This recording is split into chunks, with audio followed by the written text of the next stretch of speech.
and welcome to Farmville Weekly News. I'm Victoria Walker. Our top stories today involve a Longwood University basketball player awaiting an appeal on sexual battery charge and his involvement in this weekend's game. Farmville gets a new police chief, and we check out a very unique rock climbing event that took place in the Farmville community. But first, we go to Emily Haswell with breaking news. Here in Farmville, we already have about an inch of snow on the ground. Governor McAuliffe has just issued a state of emergency for the entire Commonwealth of Virginia.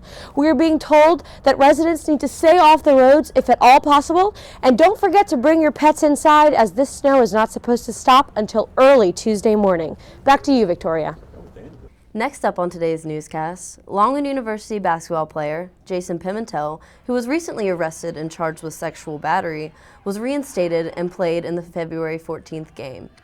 Pimentel has been sitting the bench for 25 consecutive games, according to the Rotunda, and in a press release from Longwood Athletics, head basketball coach Jason G. commented on Pimentel's reinstallation and said that the disciplinary processes and obligations have been met under student conduct.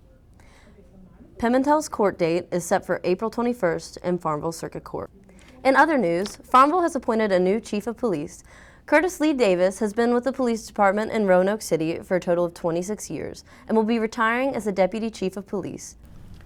In a phone interview with Davis, he had mentioned a few of his expectations for his new position as chief of police. I want to apologize in advance for the low quality of sound. And my expectations are, and I had mentioned this earlier, but it's to meet with the citizens, the citizens of the towns and the students from college, and to just talk with them and to kind of get an idea of what everybody wants to do, how they see the law enforcement work. So I'm not really coming in with expectations for any changes or anything to start with. It's more about communication. Davis stated how meeting the people of the town is of the utmost importance to him and ensures that he will always be easy to find and easy to reach. Davis's first day is set for March 16th, and make sure to stay tuned to the Farmville Weekly News for a set date on Davis's swearing-in ceremony.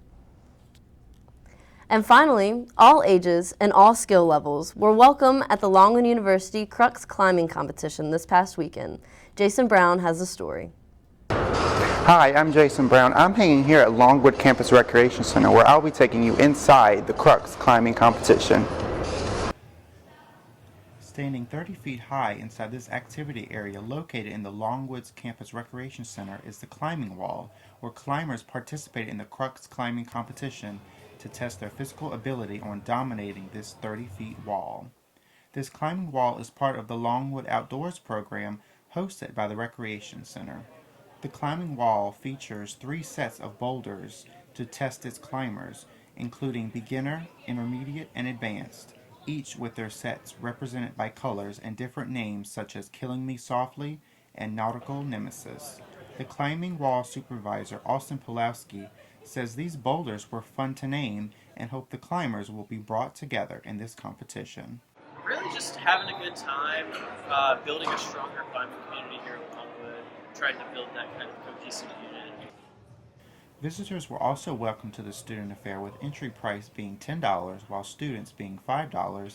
The competition had many spectators, including one who was just 6 years old. Sophia watched on the sidelines as her mother, Carmen, competed.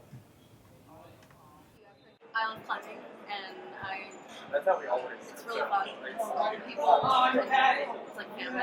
Go backpacking and stuff like that all the time. And climbing's just one of the. It's like the only sport I need. The competition took place on February 15th from 1:30 p.m. to 5 p.m. For those not competing in the Crux climbing competition, they were able to use other exercise equipment. However, the climbing wall is available 6 days out of a week to the university's students, faculty, and staff. Prizes including hats and shirts were giving out, as well as gifts were given to the first 30 participants. For everything Farmville related, this has been Jason Brown with Farmville Weekly News. That's all from the Farmville Weekly News. Thanks for tuning in. Until next time, stay warm out there, Farmville.